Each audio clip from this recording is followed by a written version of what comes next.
Hey everybody, my name is Joel Kraut with BRRRR Loans. Today, we're excited to be on the Rental Property Owner and Real Estate Investor podcast with Brian. We're here to talk about all things real estate, but look, really about how to get you started into the game. From 30 years of experience, we feel like it's our opportunity to help you, newer players, build something for your future, and we look forward to joining in with you. Welcome to the Rental Property Owner and Real Estate Investor podcast, brought to you by the Rental Property Owners Association, where real estate investors have found success since 1968. I'm your host, Brian Hamrick from Hamrick Investment Group. This episode is sponsored by Green Property Management, managing everything from single-family homes to apartment complexes in the West Michigan area. Find out more at greenpropertymgt.com. And RCB and Associates, helping real estate investors and small business owners navigate the complex world of health insurance and Medicare benefits at rcbassociatesllc.com. Hello and welcome to episode 542. Most real estate investors never reach financial freedom. And it's not because they lack hustle, and it's not because they miss deals. They fall short because they never build a real long-term strategy. They chase transactions, scale too fast, or stay too small. And when the market shifts, their plan breaks. My guest today is Joel Kraut, a real estate investor and author with more than 30 years in the business. He has flipped over 100 homes, built and managed a large portfolio, and operated through multiple market cycles, including 2008. In his new book, 7 Steps to Financial Freedom, he lays out a clear framework for building a portfolio that can survive volatility and compound over time. Joel, welcome to the show. Brian, thanks for having us on. We were talking off camera before. I've been up to the organization. It's really well organized, which sort of parlays right into what you just opened up with, right? Most investors like myself, early in their career, we're so excited about the deals, the transactions, and working our way through things that we forget it's a business and we don't really set it up that way. And sooner or later, it comes back to haunt us. And I've personally been through that, so I understand it. And fortunately, from some other people I met along the way, they sort of helped straighten that out for me and give me better vision and understanding of what I really needed to be doing. So it helped me a lot. Tell us a little bit about yourself. I mean, you've been investing for over 30 years. So how did you get started? And then we'll kind of take it from there and get into the 7 steps to financial freedom. So for me, it was really simple. I was commuting to Wall Street from New Jersey on a bus or a train every morning, and I would read books. And in the books were always these well-to-do families. And one common theme, no matter what business they were in, was they always seemed to own real estate. That was part of their overall. And it was a common thread. And I started to think to myself as I started to get my footing on Wall Street, if I'm ever going to be like the rich people, I got to start to do what they do. Lo and behold, the realtor who sold me my primary residence when I moved to New Jersey came and asked me if I could help her. And I'm sure she had been great to me, so of course I would help her, but I didn't really understand what that meant. She had a deal that fell apart. It was a small condominium down on the Freehold Howell, New Jersey border. I think we ended up paying somewhere in the 72 to 74 range, thousand at that time. And she took care of everything, but she needed someone who could really close fast. And because of just going through my purchase, she had some sense of what I did for a living. She thought I had the money, whether she knew it or not, she thought so. So she approached me. She sent over her friendly rep from Countrywide. We got a mortgage really fast. Back in those days, 2 weeks would be max time. And lo and behold, we bought this condominium. Her name was Mindy, the real estate agent that helped me. And Mindy did everything. She got the tenant in for me. She got the certificates of occupancy, all the different things you would need to get started. Then we ran into that dreaded, we have to do some renovations. Those dollars I wasn't planning on. And I lived in a, somewhat nice home in a nice neighborhood. And I didn't know any contractors. So she's like, well, just use the guys that work at your house. I'm like, well, okay. But here I am 30 years later, and the amount of money I spent for stupid, simple things to get done in a condominium unit in 1996, I spent $8,000 or $7,700, something like that. I mean, I'm talking about simple things. Mailbox, new light on the exterior door, We painted. I think we changed the toilet, medicine cabinet. I don't really remember doing anything else. And the bill was about 8 grand. And here I am 30 years later, I could do that for like 2 grand or less, no matter what city I'm in operating in, right? I'd be mad if someone tried to charge me over that. So, that's a factor if you didn't know what you didn't know. And there weren't events like this. There weren't, your annual event up in Grand Rapids. There weren't a lot of real estate organizations that I knew of to go to get help. So I lived in an A-style neighborhood. I used A-style contractors. They charged me the A-style price, and away we went.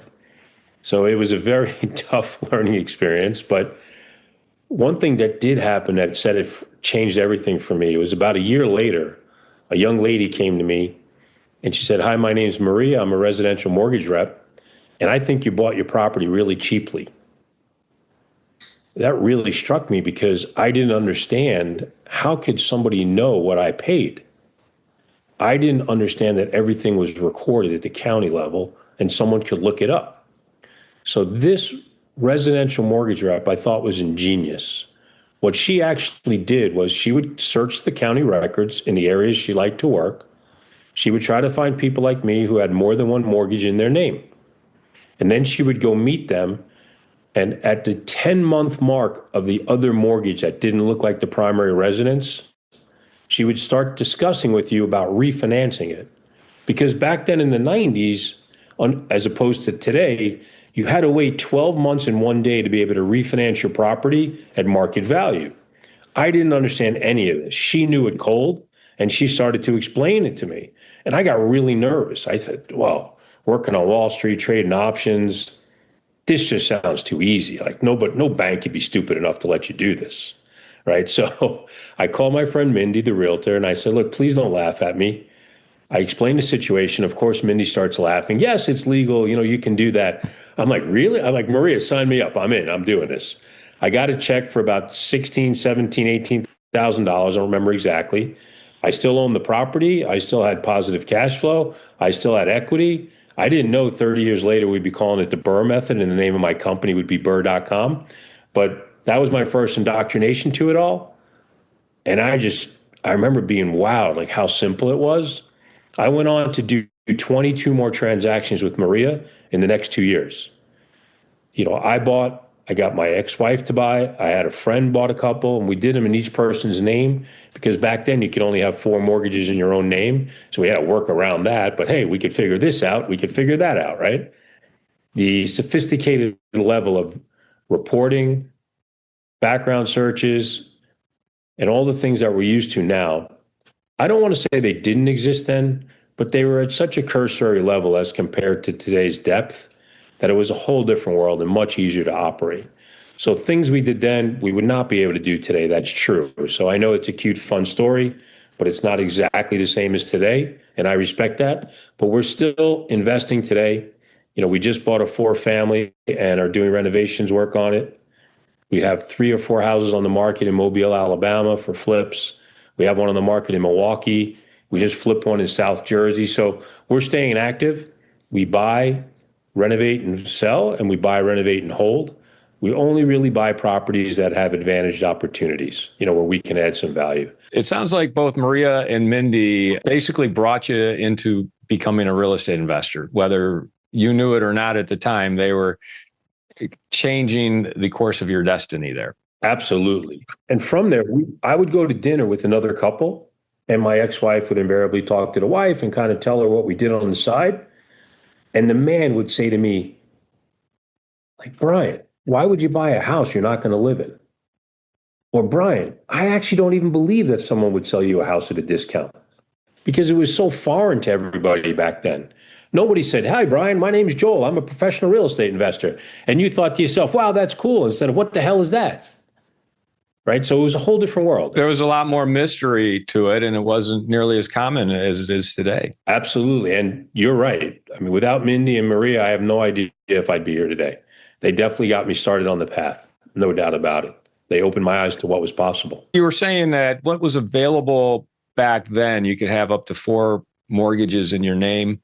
It's not so much available now. I mean, things have really changed, but what are some of the big differences between when you started back in that period of 30 years ago to where things are now? I think on the finance side, today's market gives you just such a plethora of opportunities that didn't exist to the best of my knowledge back then.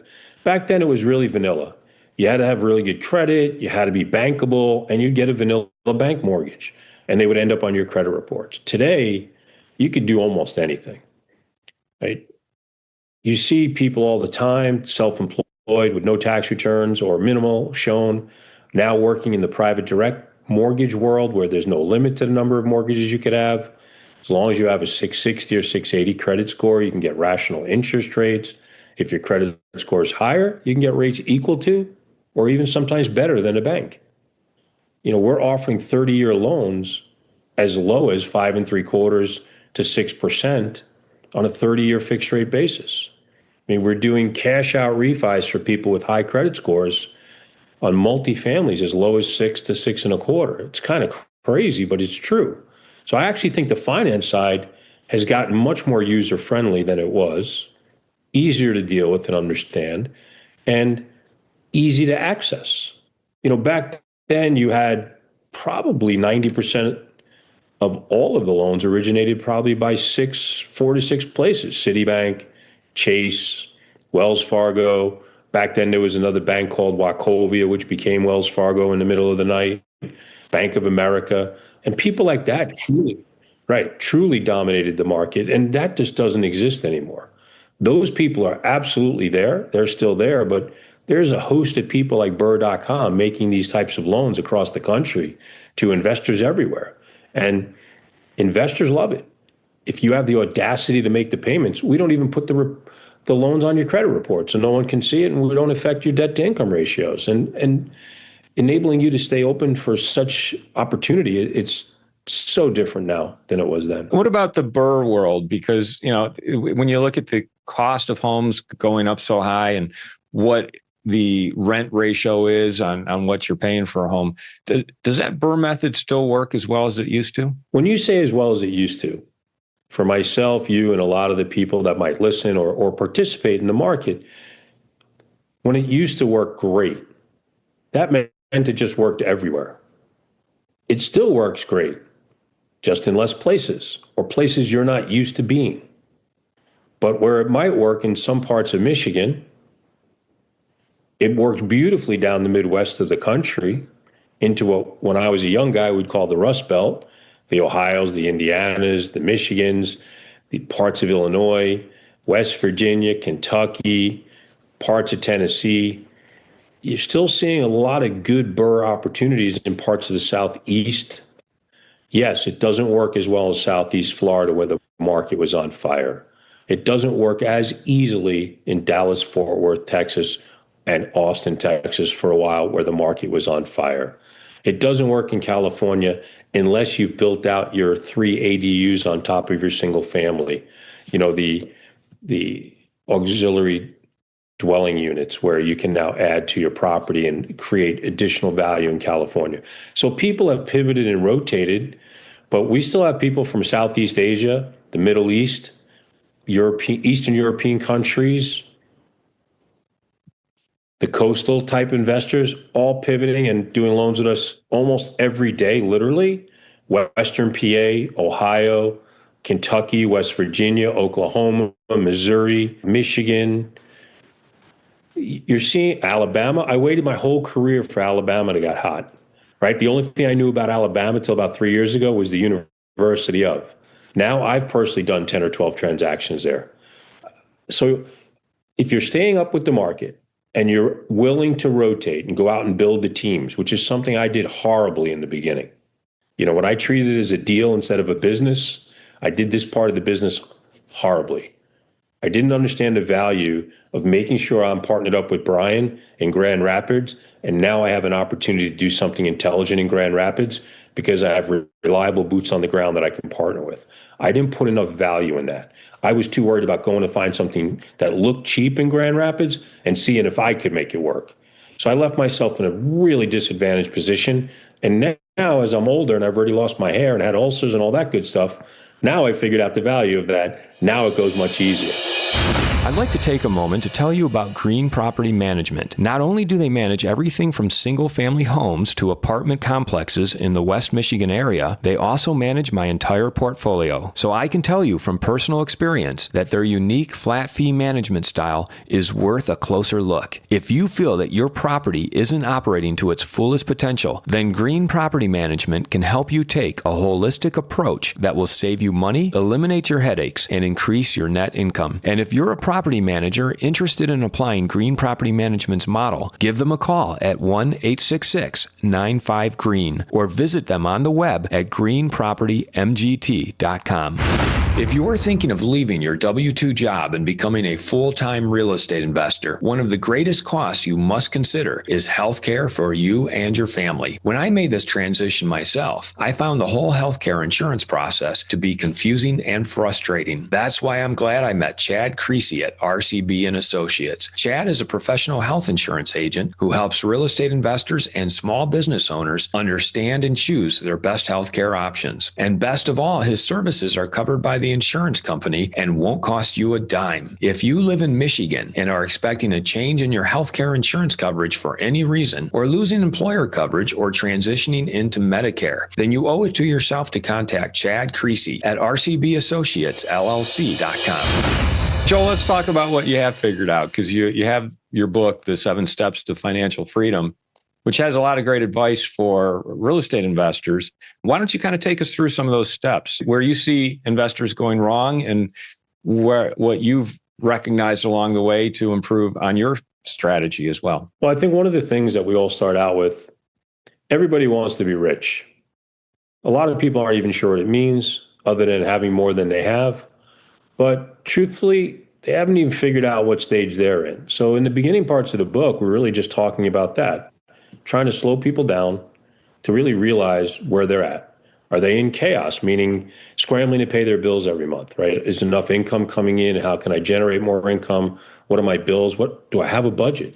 Like something as simple as a budget, right? Because the last I checked, and I'm pretty sure you would agree, all the rich people that talk publicly, they talk about basically having a budget and living below their means. Now, they may drive a Rolls Royce and they may fly in a private jet, and their budget looks a lot different than mine, obviously. But maybe they don't own 10 jets and they don't own 10 Rolls Royces because one of each is enough and it fits within their means.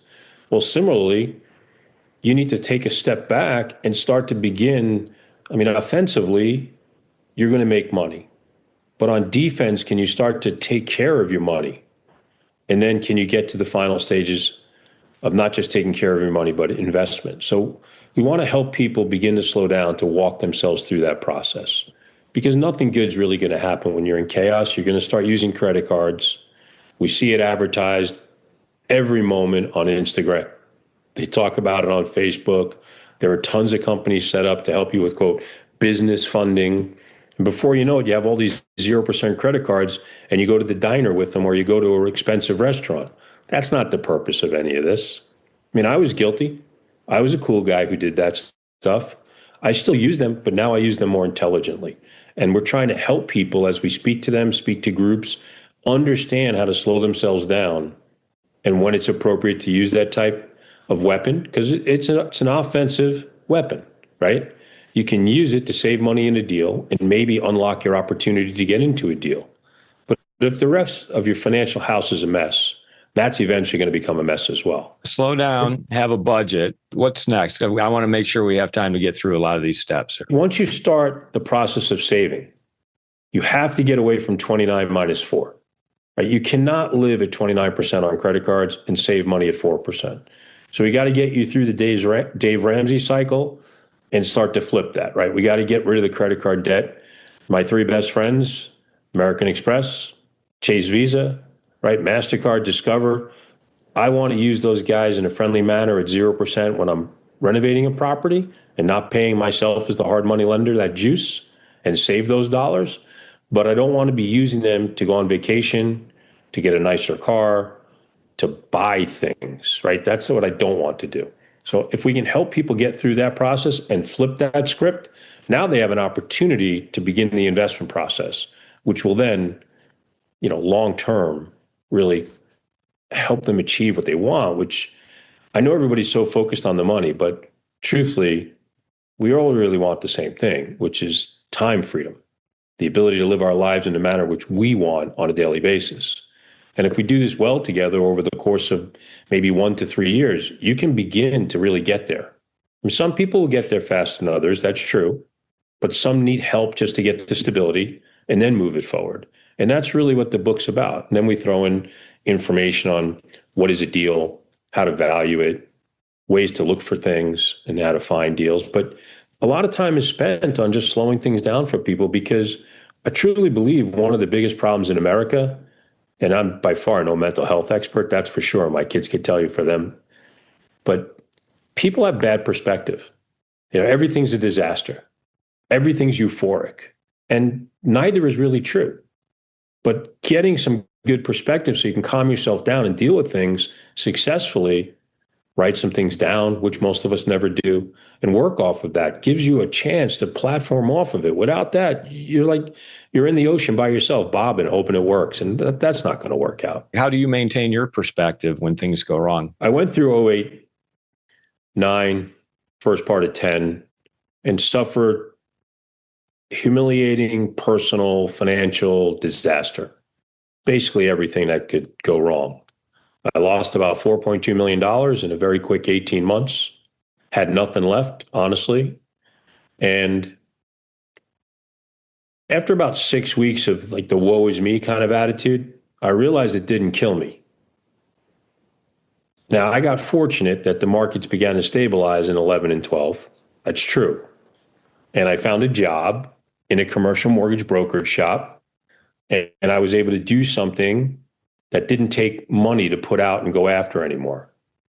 And I just started working really, really hard, meaning like 80 to 100 hours a week to try to get myself back together. So having worked on Wall Street as a trader, I was a proprietary trader for 22 years, meaning we didn't have any clients. We just traded our own money for ourselves. We traded options on stocks, indexes, commodities, anything you could think of. And the swings were much bigger than normal people would stomach, or as much as they say they want to make lots of money, most people don't want to go through that to make lots of money. You could literally, I've made and lost over $1 million in one day 6 times. That's not really real for most people. And it definitely takes a certain mentality to learn how to stay calm when you're doing great, such that you can stay calm when you're doing horribly. And if you can't do either, you're never going to do well. I know that might not make sense because this is not a contest in who can suffer and endure the most hurt out there. But for people who have been through large scale swings, I think they begin to understand that as you learn to stay calm and slow yourself down, your own train of thought, it's the only way you can make good decisions. And at points of inflection, those decisions are what determine which way you're going from there. So for me, taking some of my Wall Street experience that enabled me to understand that and now applying it here helped get me through. And honestly, I have 3 best friends that have been just rocks for me. I mean, unbelievable people. I mean, they are just great people. And they just wouldn't accept anything less from me than going out and doing what I was supposed to do on a daily basis. And they helped me here and there. They would lend me $500 when I was really desperate and needed it. And their belief in me slowly got me to start to believe in myself as well again. And, from there, things started to build and we started flipping some houses.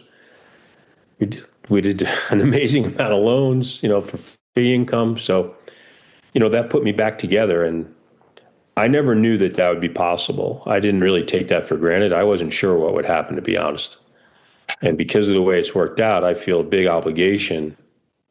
I feel it's my duty to help other people. When you look at other investors, who might be risk averse, what would you say to them about taking some of those big swings and stepping out over that ledge? How to do it in such a way that you don't fall, but you set yourself up for success? So for me now at this stage of my life, I'm doing deals that honestly are boring. They're not sexy. They make sense. If everything goes wrong, we kind of break even. Plus or minus $5,000 is breaking even in this world, in my mind. But the flip side is when they go great, we're making 20% of the gross selling price. So now, unglamorously, if I buy a property in Alabama for $90,000 and I put 30 into it and I sell it for 170, I'm only trying to make, 30 grand. And I know that's never going to make Instagram, but I don't care because to your point, I don't want to take those gigantic swings anymore. I want to help people build a framework that they can get comfortable and confident in so that they can step over the line. But stepping over the line to me doesn't necessarily mean myself and three guys are getting together, putting out $1 million, buying a house in an A neighborhood, trying to fix it up for 300 and then maybe sell it for 1.7 or 8 million. I'm not taking those risks. That's not where I'm at. And truthfully, until you're a seasoned player and you have resources, I wouldn't suggest anyone does that. Simple things, keeping it in front of you so you can get your arms around them. We tell young people all the time, and when I say young, I mean chronologically young in the game, not necessarily chronological age. If you're 60 and this is your first year in the real estate business, it's no different than being 22 in your first year out of college in the real estate business, to me. So when you're newer at the game, you're trying to buy something for $1, fix it up for 50 cents or less, and then sell it. Or refinance it and keep it so you can get 100% of your dollars back out, maybe a few more. Maybe you leave a couple dollars only in the deal. We're looking for simple things. They're not glamorous, but you're going to end up with a different haircut than I have. And you're not going to have the ulcers of the experiences of these wide swings. I don't want that for anybody. This is not a contest. You know what? You're doing deal number 20 and someone comes to you in an A neighborhood with a great home run shot and you want to take it and you call me up to go over with you, I'm probably still going to make sure I annoy you, Brian, with a couple questions about you sure you want to take that risk? But you're a seasoned player now. You got 20 deals under your belt and you're going to do it. God bless you. I hope it really works out. But in deals 1, 2, 3, with my newer and rookies, we're doing things only that make sense, or else I don't really want to be part of that with you. I'm advising, teaching, helping, whatever you want to call it, how to do things that make sense and are simple. I want people to have a body to work with that they're confident in so that they're not afraid when they go, right? For many people, they're using all the money that they've saved for the last 3 to 10 years. And they're not partnering with somebody else on the money. They're using their own. And they're nervous about it. And I get that. And I understand and respect that. So we want to keep things simple and straightforward. That's one of the things that I know it's boring. And, we're not selling kits for 35 grand. We're helping people for free, for really small amounts of money. The book is available on Kindle for 99 cents. We're not trying to make money with it. We're trying to help people with it. Joel, that's a good segue into telling our listeners how they can find out more about you, tell them about the book. Anything else that you want to plug? For us, the book is available on Amazon.com. 7 Steps to Financial Freedom. And you can find us at BRRRR.com. That's pretty easy right on the website. We have a free school community at BRRRR Masters, B with 4 R's, Masters.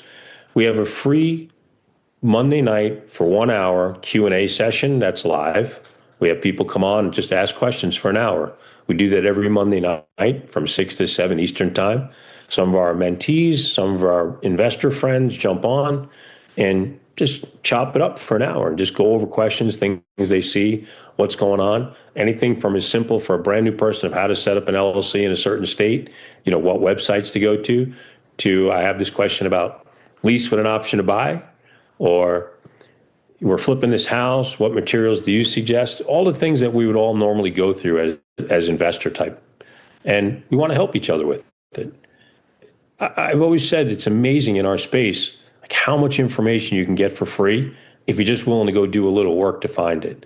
And I felt like it didn't exist in 96 when I started, but it's here. And we want to point that out to people and help them with that. What is your favorite hack, app, or AI? On AI, look, I learned how to use ChatGPT about 4 months ago from one of the guys in the office.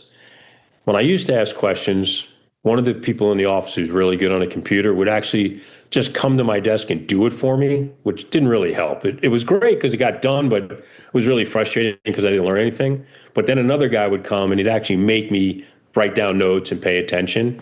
So ChatGPT has been a game changer. And then from there, there's a cool app called Napkin AI for graphics. So some of the things that I would write that would take months on end, now we can put together in a week and then drop graphics in for maybe a day or two of tinkering with it, because I'm still not a great tinkerer, but so it takes me longer than somebody who's really astute at it, really good at it. But those tools are just unbelievable. And if you're not, regardless of your chronological age, paying attention to this movement and getting on top of it so that you can use this as a tool for you instead of waiting around for it to direct you, you're making a big mistake in your life. I don't care if you're 22, 52, 72.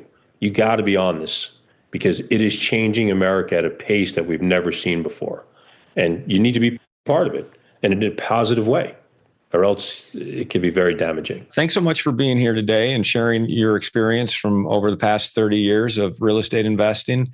It's been a real pleasure talking with you, and I really enjoyed this conversation. Thanks, Brian. I appreciate it, and we'll see you in Grand Rapids soon. I want to thank everybody for listening to this episode. I'm your host, Brian Hamrick from Hamrick Investment Group, and you can find out more about me by going to higinvestor.com. That's higinvestor.com. This episode was sponsored by Green Property Management, managing everything from single-family homes to apartment complexes in the West Michigan area. Find out more at greenpropertymgt.com. And RCB and Associates, helping real estate investors and small business owners navigate the complex world of health insurance and Medicare benefits at rcbassociatesllc.com. You've been listening to the Rental Property Owner and Real Estate Investor Podcast, brought to you by the Rental Property Owner Association.